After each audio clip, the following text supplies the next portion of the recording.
You're listening to Taste for Truth Weight Loss Encouragement. I'm your host, Barb Raveling. Hello, everyone. Welcome to the podcast. It's so good to have all of you here today. And today I'm doing a podcast that's a little bit out of the ordinary. This is a podcast not for those of you who are listening for your own eating habits, but this is for parents who are raising kids, who still have kids in their home, and how to raise them in a way where they won't be picky eaters, but they also won't be emotional eaters or obsessive eaters. So we're going to talk about those one at a time. And I put a story out on Instagram to see if anybody had any questions they wanted me to address. And the most questions I got was about raising picky eaters. So we're going to start with that one. How do you raise kids who are not picky eaters? Okay, before we get into that, I just want to talk about two different types of parenting methods. And one is super strict, and the other one is super permissive. And we've also heard about both strict parents or permissive parents. They say that if you're really strict or if you're really permissive, you have a better chance of your kids rebelling. And so they tell us that we should kind of go down that middle road, not be too strict, not to be too permissive.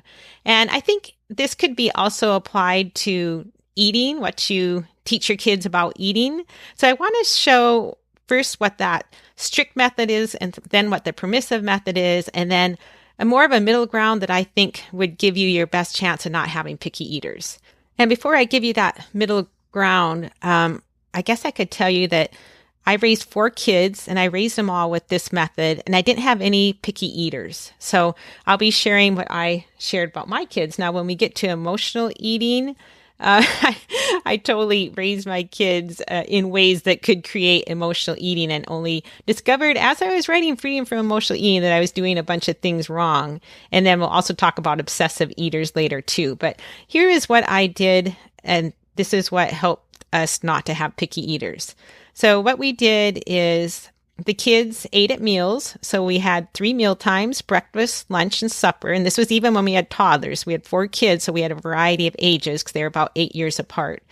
So they ate 3 meals a day, and we might have had 1 snack, but we weren't like eating all the time. Okay, here's what my defense is of having 3 meals and 1 snack. One is it really helps family relationships. So when we sat down, we all sat down at the table, we ate together, we visited with each other. So I think it's really nice for family relationships.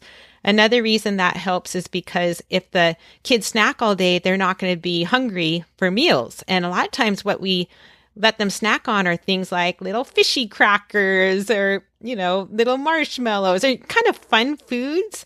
And if we give them all those things during the day, they're not going to be hungry for meals. So I guess that's kind of my defense about why we did the 3 meals and 1 snack. And also, I guess, because it's easier in the kitchen.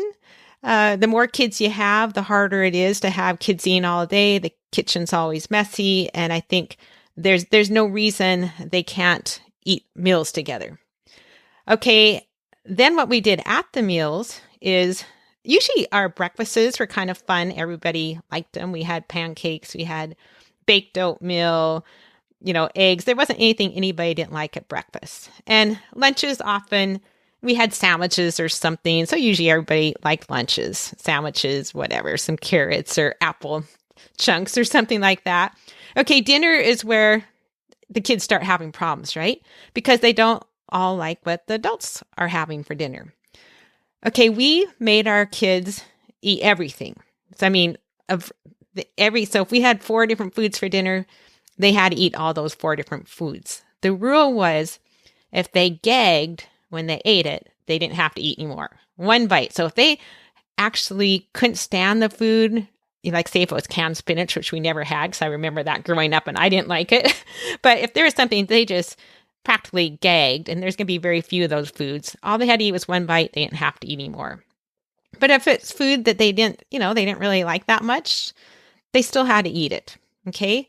So that way they learned to like a variety of foods. So if kids who are raised in China, they're going to learn to like different foods than kids who are raised in Mexico and kids who are raised in the United States. So some people would say, but kids, their palates aren't sophisticated enough to like all these different types of foods. That might be true if all the kids in the world hated certain types of food, but the truth is the kids will learn to like what is put before them. And a lot of mothers will tell me that their kids had more of a variety of foods when they were really, really little, like babies in the high chair, than when they were toddlers. And I think the reason this is because babies in the high chair, they don't know anything about chicken nuggets and macaroni and cheese, right? So if with our little babies, we're going to give them all healthy foods, right? We're going to give them peas and little apple slices and little chunks of whatever. I can't even remember. It's so long ago, I don't remember what you give them. But as soon as they become toddlers, then you introduce those other foods that are more fun. And my guess is if you do a study, put a whole bunch of toddlers at a little table, I think some of these studies have been done where they give them all healthy choices, and the toddlers will choose a variety of foods, and they won't eat more, too much. But I bet you anything, if you did that same study and you put all the little healthy foods out there, but you also put like Reese's peanut butter cups and M&Ms and ice cream and, French fries, a whole bunch of fun foods, I would bet money that they wouldn't all choose the healthy foods. And I also think they might eat too many M&Ms or too much ice cream. Not all the kids, because we all have different tendencies towards different indulgences. So one person might struggle with drinking too much alcohol. They just love it so much that they want too much. Another one's going to struggle with eating too much sugar. They just want it too much. Someone's going to want too much television, while another person doesn't even care if they watch TV. So each of us is kind of born with these different tendencies. So with your kids who kind of have healthy tendencies in the eating department, you won't have to worry about them. They'll eat a variety of foods, and they might have some treats, some sweets, but they won't overindulge. But a huge bunch of kids will not be like that. They're going to eat too much, and they're only going to want to eat the fun foods. And just think of how we are as adults, right? If there were no consequences, what would you eat all day? So if you could eat whatever you wanted and still feel exactly the same, healthy, energetic, and, be at a weight you want to be at, what would you eat? I'd probably eat Dairy Queen Blizzards, right? I might have some of those other things. I like salads. I like all kinds of things, but I might not make a variety of choices. But little kids, they don't see the consequences. And of course, we're the same way. We don't think of the consequences when we eat the things we want to eat. But if we really want to raise kids who are healthy, who aren't picky, who like a variety of foods, who grow up to be healthy adults, I think their best chance for that is for them to eat the same meal as what the parents eat. And I would say another argument in favor of that is that if we let our kids eat whatever they want, whenever they want, do whatever they want, whenever they want, it's really easy to raise entitled kids who think they should be able to live that way all their lives. So if they're raised like that, it's hard for them to sacrifice for others, to compromise, to do what will be good for them rather than what feels good. So it's kind of nice to be able to, in the beginning, when they're little, to start them out in this life of, I don't get to do everything I want to do. So we don't want them to feel like downtrodden, abused, or anything like that, like the little kid who's sitting there with parents yelling at him and not getting to go to bed until he eats the food that makes him gag. But we also don't want to raise kids who are totally self-centered and feel like they have to have certain things to be happy. And, one thing that could help is to look ahead to the future and say, okay, what will my kids 25 years from now, what will they wish I did for them as children? Like I actually had one of my kids say, I'm so glad you didn't let me play video games all my life, because I've met so many friends who that's all they ever did in their childhood. And I have such good memories of the things we did. And my friends don't have these memories because they played video games all their life. So as adults, we would have liked to have been raised in a way where we learned self-control, where we learned to live, by design and not always by desire when our desires weren't good for us. So the more we can help our kids, develop habits that'll help them as adults, the better. Okay, so some of the questions that came in on that is, should you make your kids eat everything on the plate? And I would say I'm a person that's not in favor of wasting food, but what I would do is put very small amounts on the plate. So you kind of know after a while how much your kid is going to eat. So I'd put kind of small amounts on the plate and kind of get them in the habit of eating everything on the plate. But I guess I wouldn't say they would have to eat everything on the plate. So I don't really want to encourage them to waste food or, to go into what I call garbage disposal eating, where you eat it just so you don't waste it. But I think the main way to avoid that is to give them smaller amounts, and then they can also, they can have a little more if they're still hungry. Okay, another question that came in on this topic is, what does feeding a toddler look like practically, like on a Tuesday? And I would say feeding a toddler looks kind of like what I described. I'd give them a breakfast, I'd give them a lunch, I'd give them a supper, and I'd give them either a morning snack or an afternoon snack, depending on what he needs to keep his blood sugar up. And you could talk to a nutritionist about that, I suppose. But I know one of the things a lot of people say is that kids will kind of self-regulate. They talk about the baby will nurse when it wants. But another trend nowadays in parenting is to train the baby to sleep through the night. So if a baby can learn to sleep through the night and not eat in the middle of the night, the baby can also learn to not eat, for a few hours or, 2 or 3 hours. So I would tend to feed the toddler like I did my other kids, unless they need a morning snack and an afternoon snack. And a lot of these parenting philosophies, they change with the number of kids you have. So what might be manageable with one kid isn't manageable if you have 10 kids. In the olden days, everybody had 10 kids, and now we don't have as many kids, so it's easier to do some practices that, make it harder for our kids when they grow up. Okay, another question I had on this was, should we be making separate meals for the kids and the parents? I think I already talked about that. My vote would be no, don't make separate meals on that one. And then another one was how to kind of train them, because this person was training their kids, trying to change these methods, and the kids were having meltdowns.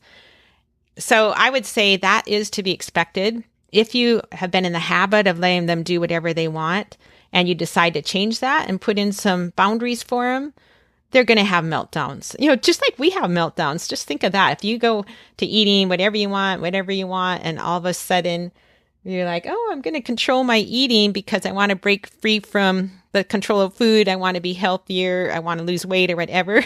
We have those mental meltdowns, right? In our minds, we're saying, oh, I want to eat what I want. This is terrible. I don't want to have all these boundaries. But then we kind of get in the habit of it. After a couple weeks, if we're successful in following our boundaries after a couple weeks, we don't mind it so much. And eventually we learn to find freedom in the boundaries and enjoy life in the boundaries. Because when we're always trying to get more of something we love, then we're never going to get enough to satisfy us. It's really easy to just start thinking about food all the time, wanting it, craving it. So it's kind of paradoxical. It doesn't seem like this is how it would work, but the truth is there's some freedom in boundaries. So if kids learn how to expect that they only eat at 3 meals a day, and then, whenever the parent has a snack, they'll learn to accept that. But the transition is going to be hard. Oh, and somebody else asked, for some reason I can't find this question, but it was kind of like bribing them with dessert, where, is it okay to say, you get to have dessert if you eat everything on your plate? And that's a toughie. And as with all these things, different people are going to have different opinions of it. This is my opinion of it. And I did raise 4 non-picky eaters, but maybe if I'd done this method in 10, I wouldn't have been successful with all 10. So, you'll have to think for yourself what you would like. But I guess if it were me, I probably wouldn't let them have dessert if they weren't willing to eat the food on their plate. But then it also goes back again that I wouldn't put as much food on their plate. But I wouldn't want anything to end up where they had a very, very small amount of regular food on their plate and then a huge dessert. I would give them a corresponding dessert maybe. So anyway, I think that's a really tricky one. I don't have a super firm opinion on that one, but for what it's worth, that's probably what I would do. Oh, I guess another thing that I would do as far as raising kids that aren't picky eaters is expose them to a lot of different types of food. My husband, and he wouldn't mind me telling you this, but he's a picky eater. And the reason he's a picky eater is because he grew up on meat and potatoes, and the only vegetable was maybe corn or carrots. So because of that, he didn't really develop a palate for other types of things. And he wasn't a kid who naturally liked other types of things. Some kids will naturally like a variety of foods. He wasn't one of those. So I think because he wasn't naturally that way and he wasn't exposed to a lot of different types of food when he was younger, he was kind of a picky eater as an adult. And the funny thing is that the last 2 years as we've been doing travel physical therapy and we've been going to different parts in the country, people who don't know us, who don't know what we're like back in Montana, all our friends know Scott likes meat and potatoes, but these new people we've met around the country don't know that. So they feed us different things. And Scott's been very polite and he's eaten whatever they had. And he's actually learned to like a lot more different things in the past 2 years just because he's been in situations where he needed to eat them to be polite. So I think that's kind of interesting. Okay, so let's move on to emotional eaters. How do you train your kids not to be emotional eaters? Okay, I can tell you how to train them to be emotional eaters because that's what I did. So we train our kids to be emotional eaters when we say things like, oh, what a terrible day. Let's go drown our sorrows in ice cream, or I can't believe that happened. Oh, let's go have some ice cream. That'll make you feel better. So little things like that help the kids to believe that food is going to make them feel better. It's going to make them happier. And I don't know, even if you do all those things without saying the things that I said, I think it could still train them to be emotional eaters. But here's the thing. Even if we don't do these things, I think it's really easy as an adult to become an emotional eater, even if you didn't do anything as a parent to create that. Because here's the thing, when we're adults and life is hard, many of us handle that by wanting to escape. And one of the easiest ways to escape is to have something fun to eat because food is always available. We might not be able to jet off to Hawaii or Rome or someplace fun when life is hard, but we can jet off to the Dairy Queen and get a little blizzard. So that is going to be most people's tendency, or maybe not most people, but people who struggle with food, that's going to be our tendency to emotionally eat. So I guess, that brings up something. Maybe one of the best ways we can help our kids not to be emotional eaters is to help them learn how to deal with emotions. So it might be good to ask your kids, what are you feeling when they're sad, and talk about them, let them feel those emotions, but then maybe teach them how to process their emotions, how to learn how to let go of them. And you guys know I have a lot about the emotions in my book, The Renewing of the Mind Project, how to let go of those negative emotions, my I Deserve a Donut app, how to process their emotions. I have talked to people who have taught their little kids how to truth journal. I taught my girls how to truth journal in high school, and they said it really helped them in their college years. So I think that would be a really good thing to teach our kids, is how to process their emotions and to learn that, there are some hard things in life. How do we deal with that? And in fact, if you're transitioning to teaching your kids different eating habits, if you listen to this podcast, you think, okay, I kind of buy what Barb says. I think I am going to start, having them eat what we're eating or having them eat at meals. Maybe you could help them process those negative emotions and say, yeah, I know it's hard. It's hard when we change things. So anyway, that would be an interesting thing to work on that. Oh, and I guess another way to help them not become emotional eaters is just to help them to develop more of a healthy lifestyle where they're recognizing that sometimes life is hard, sometimes they don't always get what they want, and maybe learning how to self-control, say no to them sometimes, develop little situations where you kind of have to say no even as a little kid so they learn self-control. Because I think if we grow up having unrealistic expectations of life, thinking life is going to be easy, we shouldn't ever have to suffer, and we should be able to do whatever we want when we want, that creates a lot of negative emotions, right? It makes angry at other people who aren't doing what we want them to do. It makes us worried that we're not going to get our what we want in the future. It creates jealousy, maybe envy. So it creates a lot of negative emotions when we have those entitlement attitudes. So the more we raise our kids to love God, to be willing to give things up, to love God and others well, I think the happier and more peaceful and joyful they'll be. Fruit of the Spirit, joy, all those love, joy, peace, patience, kindness, all those things, they come with walking with the Spirit, not with having the perfect life.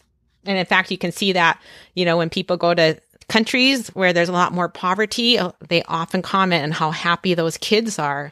And I think a lot of the reason they're happy is they don't have the entitlement attitude that we tend to have in a more well-developed country. Okay, now let's talk about obsessive eating. So how to keep your kids from becoming obsessive eating. And I think there's two different routes you can go with obsessive eating.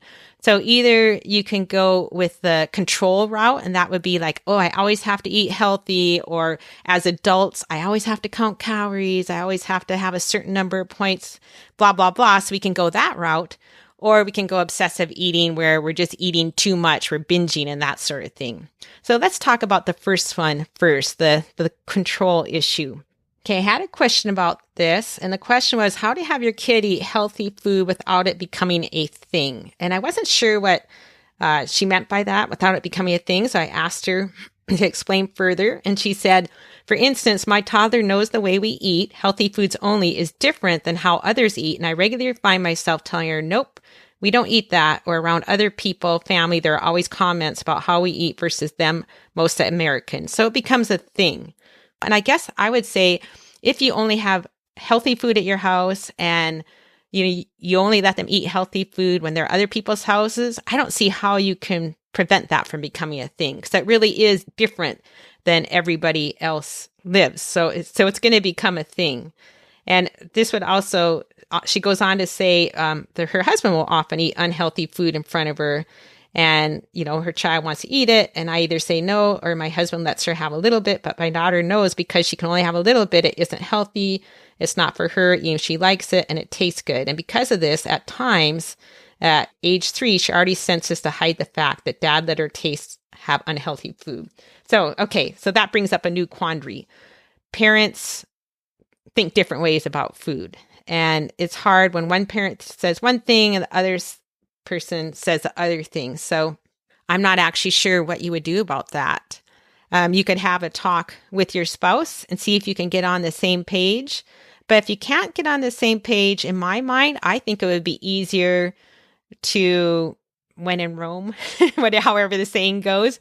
So if it were me in that situation, I'd have them eat healthy food for the most part whenever I'm in charge, but every once in a while, have something that's not healthy with the dad. So it doesn't become a hidden thing. You don't want it to become a hidden thing. And that's what that reader was concerned about, it becoming a hidden thing.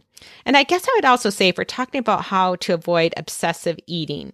Now, I had one friend growing up whose parents only had healthy food, but both parents were on the same page and they only allowed their kids healthy food. Okay, my friend grew up to not even like sweet.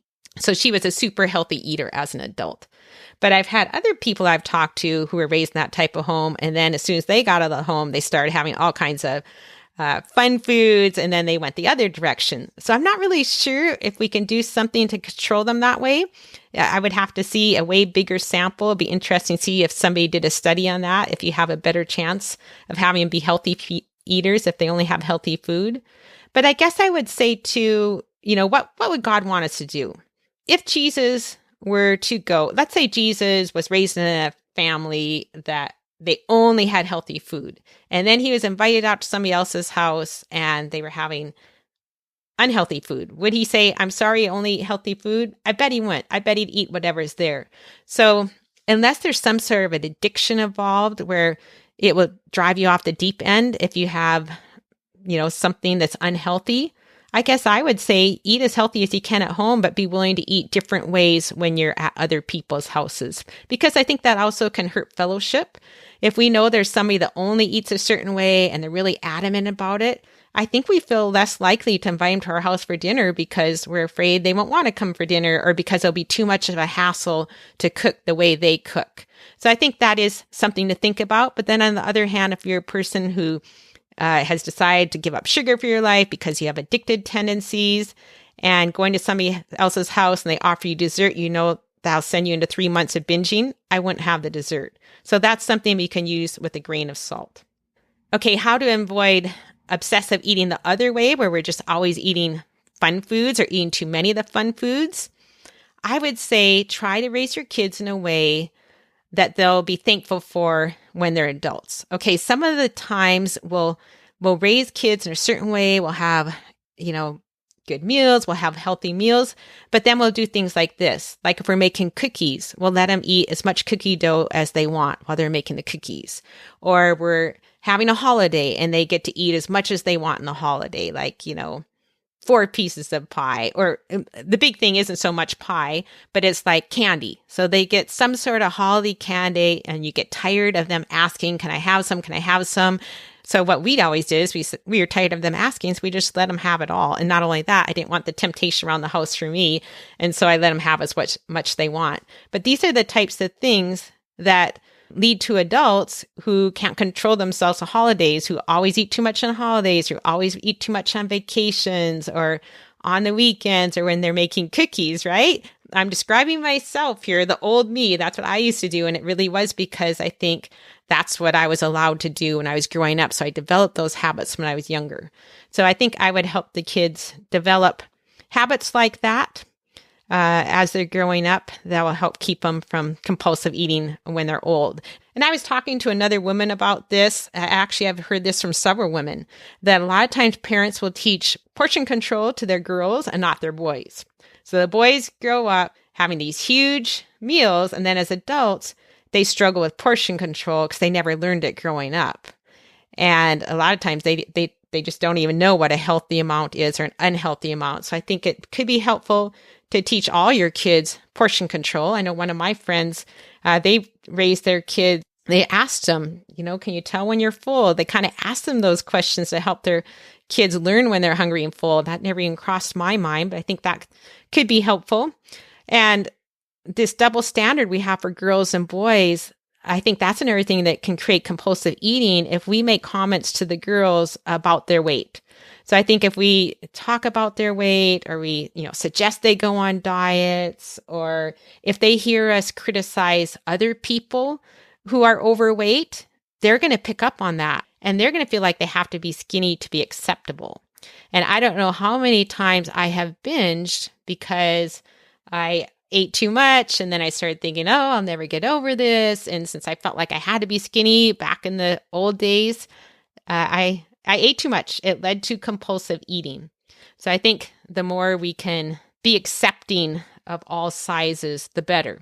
But then on the other hand, the flip side of that is helping them develop habits to where they can have a healthy weight. Because the truth is, if I'm 100 pounds overweight, I'm not going to be as healthy as I am at a normal weight. And even, back when you're younger, 25 pounds overweight, you're still pretty healthy. You can do whatever you want. But at my age, let's see, I'm 63 now. If I'm 25 to 30 pounds overweight, that's going to affect what I can do. So a couple of years ago, just 2 years ago, when I was, 62 or so, 61, 62, my husband and I climbed 36 mountains during that year. And a lot of those mountains were in the White Mountains in New Hampshire, so it's easy to climb a lot of mountains over there. But the fact is, the only reason I was able to climb all those mountains is because I'm at a healthy weight.